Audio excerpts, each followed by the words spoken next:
Welcome to this episode of After the Session. Um, we're back. We're doing it again. I got some good questions for you, Elliott. I'm ready.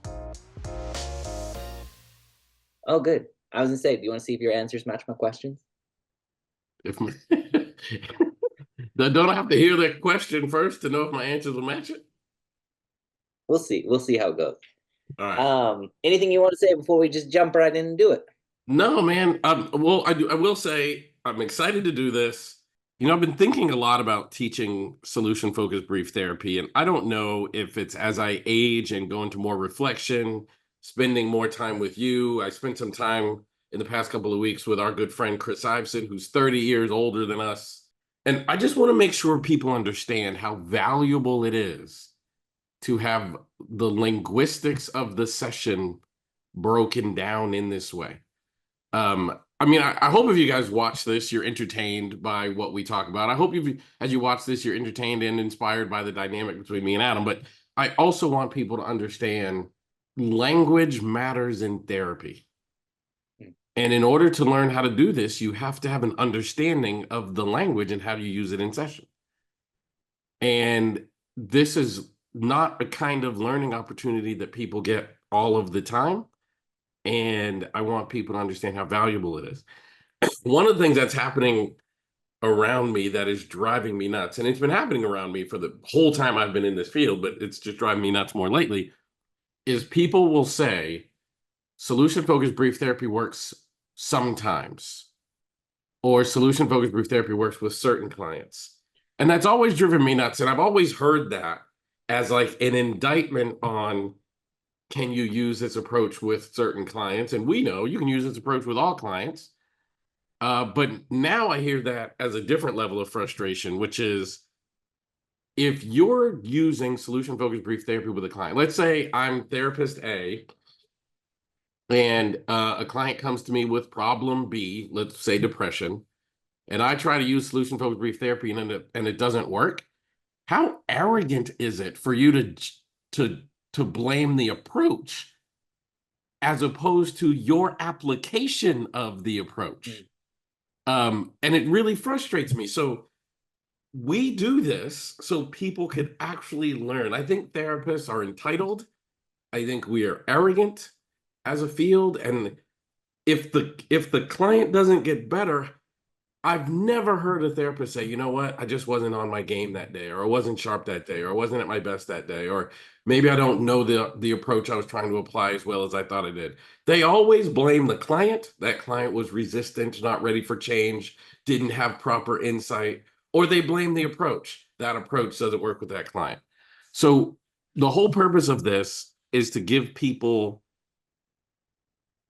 a true understanding of the language that leads to a change, because once you understand that language, change literally is inevitable. So off my soapbox, but when you said, is there anything you want to say? I want to say, guys, this is an incredibly valuable learning experience, hopefully delivered in a wonderful, entertaining way. But we need to address that part of the therapy field, because I think we're underserving people. Because we're blaming other things for a person's absence of change or progress when it's really not the thing we're blaming at all. Yeah, it's interesting that that's kind of where you began, because what's fascinating is this episode is an episode that's called accountability. And you Oh, wow. talk predominantly, well, you talk solely to Freddie, and we can get into that in a little bit. But what I hear you saying here is, in therapy, you're in some sense advocating that Freddie takes some accountability for his actions and his behavior and all the things that he's going to do going forward.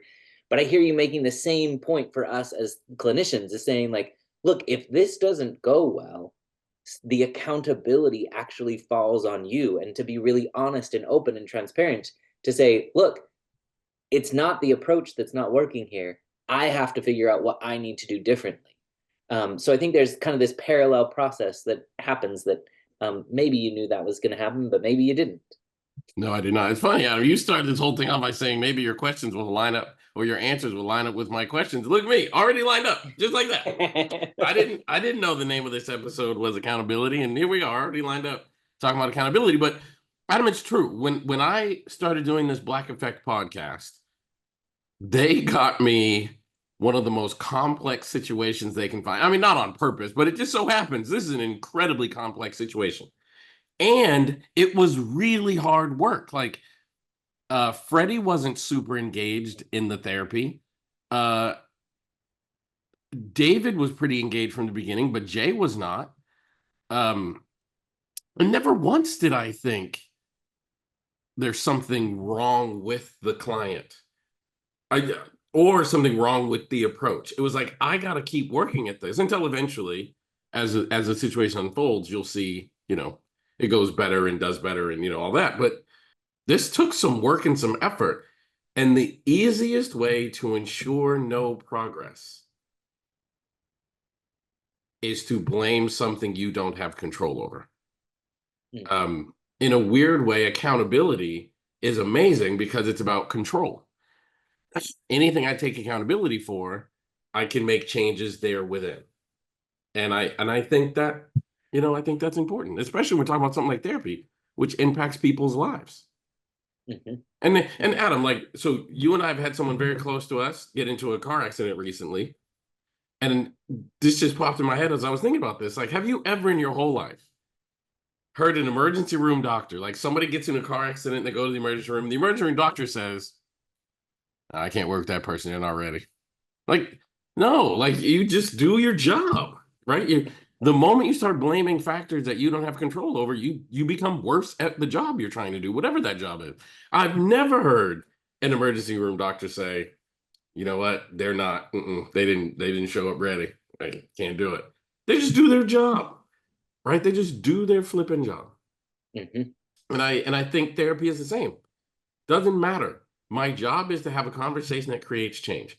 I don't care what the problem is. I don't care the client's mood. I don't care how excited the client is. I don't even care how the client's responding to it. That is my job, and it is never not my job. And I think we got to highlight that because this was a very difficult situation. And I'm really excited that the Black Effect showcased it because all those people who say solution-focused brief therapy isn't appropriate with serious, like, this is a serious situation. As we're going to get into, this session happened with Freddie. That dude's story is, the story he comes from is filled with trauma. And then the behaviors he did created family trauma. So it'll be fun to unpack this with you. Yeah, I think one of the things that I want to begin with is, and we're going to transition to a couple of different things, but one of the things, and you ask this at the beginning of lots of different sessions, probably most of the sessions, but you ask this very beginning question of what's been better since our last session. And can you, for those who are familiar, they might know this, but I want you to actually link it to this idea of accountability. How does asking somebody what's been better since we met last, how does that contribute to taking accountability? Because it's impossible to have the same week twice. So I know the highest likelihood is some things got better and some things got worse. No matter who you are, no matter what you're doing, I know that when you come to therapy or just living life, some things got better and some things got worse. So if I can start the session off by saying, what's been better, I'm highlighting the things that got better. And then my follow-up questions are going to be, in essence, what was your role in those things getting better? How did you notice them? How did you contribute to them? What skills did you draw upon to help those things get better? So on and so on. Because anything you take accountability for, you can do more of. And I think people always say, but what about if everything has gone wrong? And my answer is always the same. Number one, it's impossible for everything to go wrong. And number two, if even when everything does go wrong, you still showed up, you still got through it, you still went through it, I want to help people pay attention to that part of their story because I think that's the best way to create change. Yeah, I think that's really remarkable because the other thing that happens, you ask that question, um, and and Freddie's immediate response is, in some sense, to give the accountability or the responsibility for things that are better away. The very Right. first thing he says is, God woke me up, and the rest of the day was up to me. And so immediately he's like, well, God started this process. Right. And then you asked, so then how did you notice that you were going in a direction that was pleasing to you? And that question reorients it. Okay, so God might have initiated this, but then what did you do? And he said, well, I just go get a coffee every morning. And you said, every day? And he said, yeah. And then he said, so what else has been better? And then he shifted a bit and he said, well, the workload has been okay. So again, you can see he's like trying to push off this accountability, this responsibility of like, well, things are better because work is a bit lighter these days. But then he adds on this thing, and the day went smooth. And then you asked this really important question. You said, what did you do to make sure that your day went smooth? And I think those are the kinds of questions that we really want to like hone in on, which is, what did you do to make the day go smooth? He's attributing it to maybe God or to coffee or to the workload or whatever it is. And you orient him to, yeah, but in some sense, how did you make use of those things? That's Um, absolutely. can, can you help people understand how they can switch the way that they're viewing life to take some of this accountability for, I have an impact on the way that my life goes, and especially it goes in a positive direction?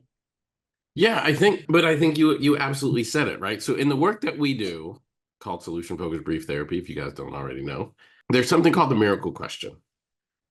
And people have always misunderstood the miracle question, which is, suppose you went to sleep one night and a miracle happened that solved all of your problems. When you woke up the following day, what would you notice? That was how the original miracle question was written by the people who created this approach 45 plus years ago, whatever it was. And therapists would misunderstand the utilization of that by thinking like a miracle happened in the client's life. So the client would answer like, I'd wake up and the sun would be shining, but you have no control over whether or not the sun is shining or not. Or I'd wake up and I'd get good news on my phone, but you have no control over. Or I'd wake up and my favorite sports team has won. You have no control over that stuff. And I think as human beings, well, first of all, as professionals, we have to understand the miracle question isn't about the circumstances that your client lives their life in. It's about how their client shows up in those circumstances.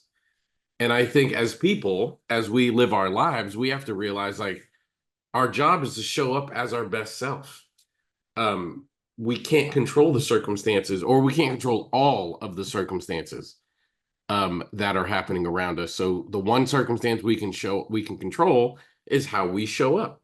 Like I wish every single day was full of sunshine and rainbows and beauty and good news, but that is not life. Life is filled with curveballs, unexpected news, problems. Uh, but I determine success not based upon my absence of problems, but I determine success based upon how I show up in the face of those problems or in the face of those difficult circumstances. Yeah, that's a really beautiful answer. And it's interesting because that actually shows up in exactly the way the conversation developed. Because after you asked that question, then Freddie started to name a few things that were really helpful. He said, like, first of all, he said, I don't let things annoy me very often anymore. I try to keep a positive frame of mind. And you said, have you always been that way? And he said, no, I haven't always been that way. And he said, Right. when did you learn to be that way? And he said, about 3 or 4 years ago. And so I think these, and then he goes on to say, like, he lost a lot of people who were close to him during COVID. He had some near death experiences. Even one time he got shot, and there were holes in his shirt, but it didn't touch his body. And so they're all, and then you transition to this place of, so you must know that life is precious. And I think these things, again, you have to look at them really closely. He's saying, like, I don't let things annoy me. He said, I try to keep a positive frame of mind. I remember that life is too short. I keep relationships that are valuable close to me. And so just by asking, what did you do to make sure that your life goes smoothly? He's now telling you things about him, and you can see the answer shift completely from God or coffee or workload or whatever to now these are things that I do. And I think that's what I would say to people who are listening is take those questions of like, what do you do to make life go smooth? What do you do to maximize God or other things that come into your life that seem beneficial? Um, and so I think that if you go back and you listen to these beginning questions, it's a masterclass of how to change giving responsibility away to taking responsibility for the way that my life is going. Yeah, Do you want which to add we anything else to that before we? yeah, I mean, and so many of us do that. Like you have a string of bad days and you're like, oh, I've got bad luck or whatever. But like again, what if you just started thinking, I'm no longer going to measure success based upon the outcome because I don't always have control of the outcome. I'm going to measure success based upon my effort, on my attitude, on how I show up. That is a more accurate barometer of whether or not you are successful or not. And I think that is the point. Yeah, yeah, it's beautiful. And what's interesting here is that then he says, I really like when life goes like this. And then he kind of projects into the future and he says, but there's still some things I want to go more smoothly. And one of them is I want to have good relationships with my children. And then he goes into a long story about why the relationships with his children aren't what he likes them to be. And one of the questions that I have is this kind of like shows a shift maybe that a lot of people face is that they're kind of mired in the midst of something that's hard or a problem or a challenge, and it's hard to realize or to figure out like how do I get out of this, how do I move past this moment of stuckness. And so that's my question is like as you think back on how you interacted with Freddie, but also as you think about like what helps people in general when they just feel stuck, when they're like this is just a hard situation and maybe it's not all in my control, these children have some say in this. Hmm. So what are ways that are useful for people to take accountability to say I'm partly to blame for why I'm stuck, but then how do you kind of move from stuckness to unstuckness? By taking action. So I always think of this situation, Adam. I had a client years ago, years and years ago. It was a dad and his new wife. They came to therapy because his ex-wife was not making it easy for him to have a relationship with his children. He had 3 children with his ex-wife, and let's say the ages were like 9, 7, and 6, something like that. And the judge told the ex-wife, I'm gonna make sure I say all this correctly. The judge told the ex-wife, your job is to make the kids available to the father for his visitation. And the father would go to the house at his visitation time. The wife would send the 3 kids out, and the kids would look the dad right in the face and say, we don't want to come with you. So, thus, the mom has done what the court told her she had to do. You made the kids available for visitation. The 3 kids are saying, we don't want to come with you. And then they go back in the house with mom. As you can imagine, that broke that man's heart. Right? He was devastated. So he comes to therapy basically saying, what do I do? I can't do this. And I said to him, in essence, um, how do you want, let's imagine your kids are no longer, 9, 7, and 6. Let's say they're, 19, 17, and 16. How do you want them to experience you between now and then? And he said, I want them to know I love them and that I never stopped trying. And I said, and how would you show them that you kept trying? And he wept a little and he said, I think I might have to just keep doing this. Mm. And I said, what difference does it make? How come? And he said, I mean, through some conversation, but he said, if I stop going, then my ex-wife is going to be able to say I stopped trying, and they'll believe that. So I have to keep going. Okay. So that's what he did. Every other week, 4 years, he went to the house. The wife escorted the children out. The children said, "We don't want to come." He'd get back in his car, cry himself, you know, and then drive away. Years later, he came back to my office and he said, the most amazing thing has happened. My oldest daughter, who is now, let's say, like 16, so they're now like 16, 14, and 11, something like that. My oldest daughter called me and said, I'd like to see you. So, but don't tell mom. Like, I'd like to see you. So he took the daughter to lunch, and the daughter basically said, um, I don't think I was told the whole truth about you, and I want to get to know you. And when the oldest daughter did, that opened the door for the two youngest children. And then they were doing visitation. And then they moved in with him and his, I mean, it was his new wife back then, but his current wife. And he was like, I'm so glad that through our therapy, I had to take the hard path. Mm. And I realized I had to take the hard path. And I think sometimes the human condition is to find, I don't want to say easy, but we do seek comfort. Mm. And sometimes, Adam, the comfortable road is not the road in line with the bigger outcome you want to achieve. So that's what I would say. Like when you're stuck, like think about what's the bigger outcome I'm trying to achieve and what actions do I need to take now to achieve them, and understand they might not be the most comfortable pathway. This guy, the bigger outcome he wanted was for his children to know he loved them and that he never stopped trying.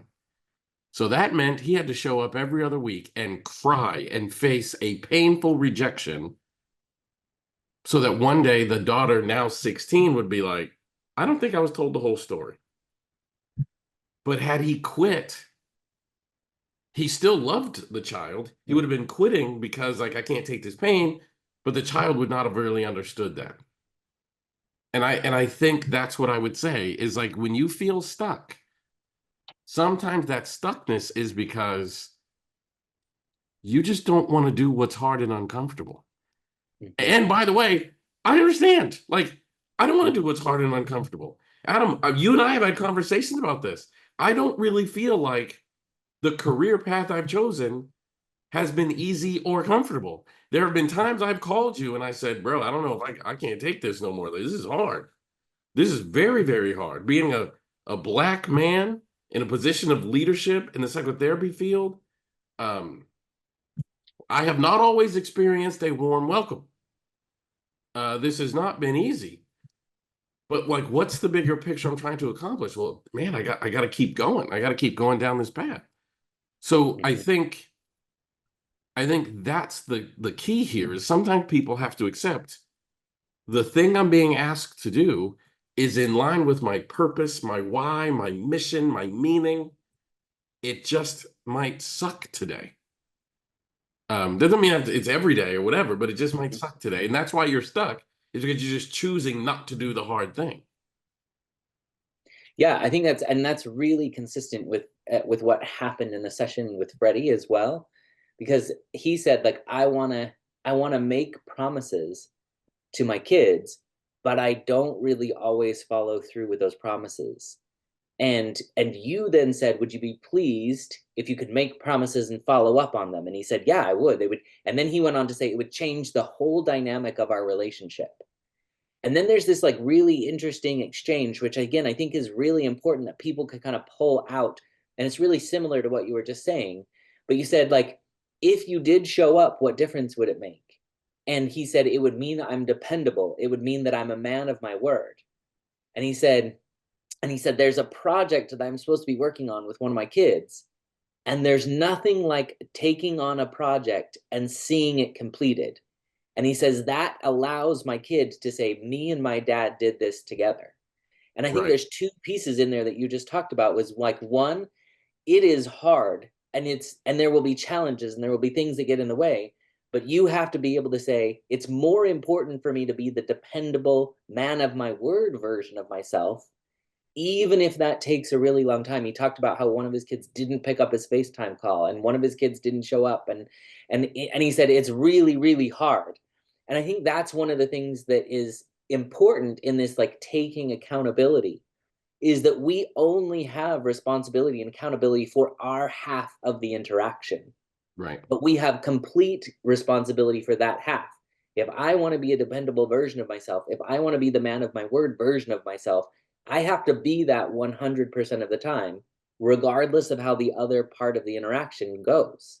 That's And so I right. think that's the thing that's really challenging is, and I guess that's the follow-up question is like, how do people catch the vision? Like I'm the dependable version of myself, or I'm the man of my word version of myself, and really hold to it, even when the other part is like, I don't care if you're that version of yourself.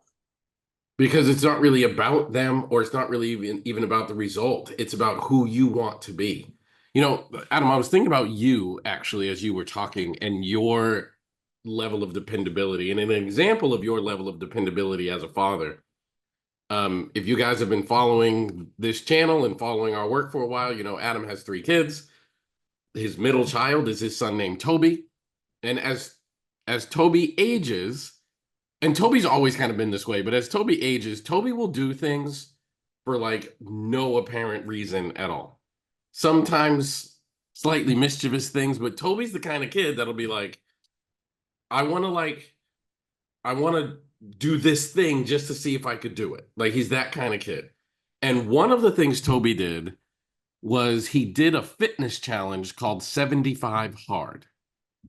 He says to Adam, his dad, like, I'm going to do this fitness challenge called 75 Hard. And those of you might not be familiar with it. It was a thing on social media, or is a thing on social media, where you got to like exercise and read, and you can only drink water, and you have to drink, like, it's a really hard thing to do. You got to do it for 75 straight days.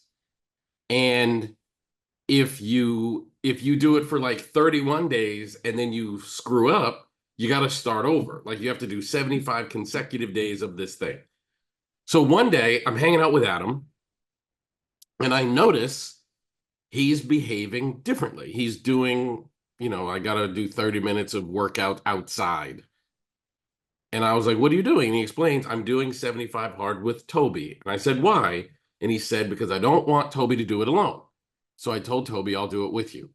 Now, the thing about that is Adam, while Adam probably has not been the perfect father, Adam has not created a tremendous amount of hurt between him and Toby throughout Toby's life. Toby is now 16, I believe, and Adam hasn't. You haven't traumatized him in any kind of meaningful way. Again, have you been the perfect dad? Maybe not, but you haven't traumatized him necessarily. Now, if I transpose, let me put that on Freddie for a second. Freddie is basically saying, I want to be that dependable, but I have created trauma in my family dynamic. Like there has been hurt and abandonment and issues. So let's say Adam has created trauma between him and Toby. And Toby says, I'm going to do this 75 hard. And Adam in his head says, this is an opportunity for me to show my son that I'm dependable and I can do it with him. It really doesn't matter how Toby responds. It's actually about me showing Toby that I'm here for him. So Toby, like hurt Toby, might be like, screw you, dad. I don't want you to do it, or I'm not answering your phone calls, or whatever. But like, since it's about me showing you I'm dependable, I'm going to do it regardless. But that's what I was saying earlier about the hard path. Like, Freddie's going to, like, he mentioned he called his son and he didn't answer. Well, I'm sorry, Freddie, you're going to have to keep calling. And as much as it hurts when the son doesn't answer, I'm sorry, my man. Like, that's the job. If the goal is to show I'm a different version of myself and can now be dependent upon, you got to go through the storm. That's just the reality. And I think too many times we give up when it's hard, not because we're lazy or weak, but because we seek comfort instead of being locked in, totally locked in on the outcome. Yeah, I think it's beautiful. And I think it also really highlights one of the things that came up almost toward the end of the session. And it was, you asked Freddie, do your kids know? Well, he said, I need to be accountable for my mistakes. And you said, do your kids know that you want to be accountable for your mistakes? And he said, I think they did at one point, but I think I tried to justify my mistakes. And I think Freddie here is really catching on to there is hard work to be done. There is consistency that has to be made. And it's the opposite of trying to justify my mistakes. If if somebody finds themselves in this place of like, I'm still in the place of trying to justify how, and you know they got to get to this place of consistency, what's a good way to jumpstart that? Yeah. I don't know. I mean, it's different for all clients, right? I mean, I think the easiest way to jumpstart is just remember why you're doing it in the first place. Um, Adam, life is so beautiful. I mean, I could almost get emotional saying this, but like it's easy. It's easy when it's easy, Hmm. but it's meaningful when it's hard. To give you an example, I adore Toby. Toby's my homie. And then COVID happened and I couldn't easily get to you. For Toby's birthday one time, I drove overnight to Atlanta to spend the birthday with him. Like those are the moments where I can prove to Toby that I care because it was hard. Like Hmm. it required a higher level of effort to do the thing. And I think like your question I think is a really good one. Like how do you jumpstart that? It's like you take hard as opportunity Hmm. because it's easy to be like, oh, I love you, man, when everything is great. But the hard days are when you really get to show your character and when you get to demonstrate the level of which something means something to you. So like Adam, kudos to you for doing 75 hard with your son who still lives in the home with you. And it's, for lack of a better term, easy. But what about when Toby is like 26 years old and he's been trying to think of an example here. Toby's home has been robbed. Are you going to come and walk through that with him too? You know what I mean? But Hmm. like that's hard. Like so now Toby's 26 and dad lives in Atlanta and Toby now lives in Idaho and he calls dad and he's like, "Hey dad, my house has been robbed and I'm unsafe." Well, then if dad gets on an airplane or gets in a car and drives to like the 75 hard thing is like as a dad I just want Toby to know he doesn't have to go through this alone. But what if that's just a bigger metaphor for life? And when Toby's 26 and he's like, "Dad, I'm going through something really hard. My house got robbed and they stole my car and I don't know what I'm going to do." Like, well, I'm going to show the same thing I showed you when you were 14 years old with 75 hard. I'm going to show you at 26 in a real hard situation. Hmm. So that's what I think is like when it's really, really hard, like how do you stay on it? By remembering Hmm. what am I trying to accomplish here? And recognizing that those hard moments are just opportunities. Yeah, I think that's a really beautiful component, and I think one of the things that it takes is exactly what Freddie's going through here, is that there has to be an honest assessment of like, where am I and who do I want to be, and that takes intentionality. Freddie is sitting in this moment saying, "Look, I've done a lot of things that I wish I hadn't done. There, I've missed a lot of things, but I want to be intentional about being something different than that. I want to be a dad who shows up. I want to be a dad who says, I allow my kid to say, we made this thing together. And I think that's actually one of the things is like, we have to catch the vision of who we want to be before we can even begin to move in that direction. And I think one of the things that we really, really underestimate is the change that that makes on our brain.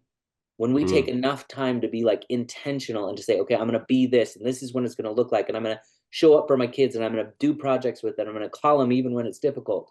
Um, our brain realizes that's different, but the more that we reinforce that, the more that we come back to it, the more we are likely to succeed.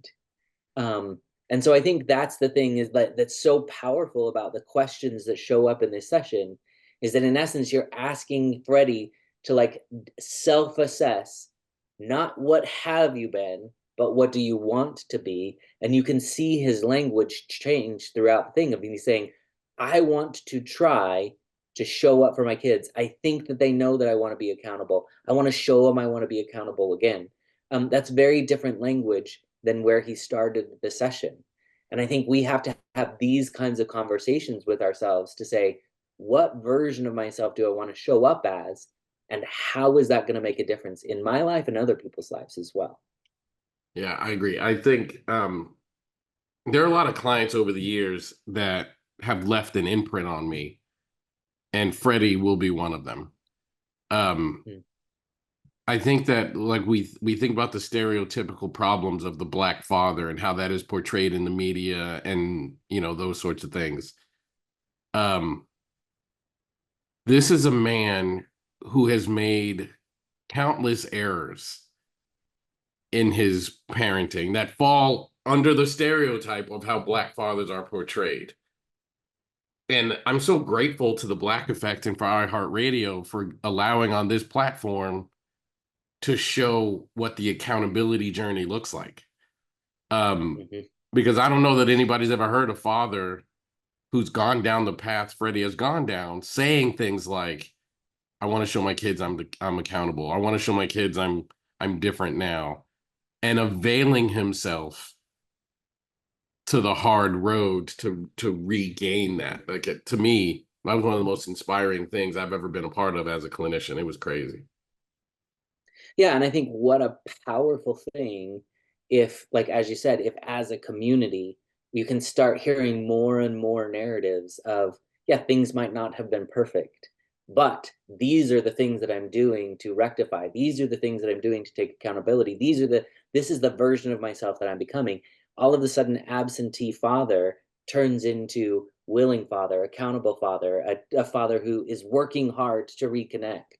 And I Right. think there's something really, really powerful about, in essence, saying we're going to change the narrative, whether it's accurate or inaccurate.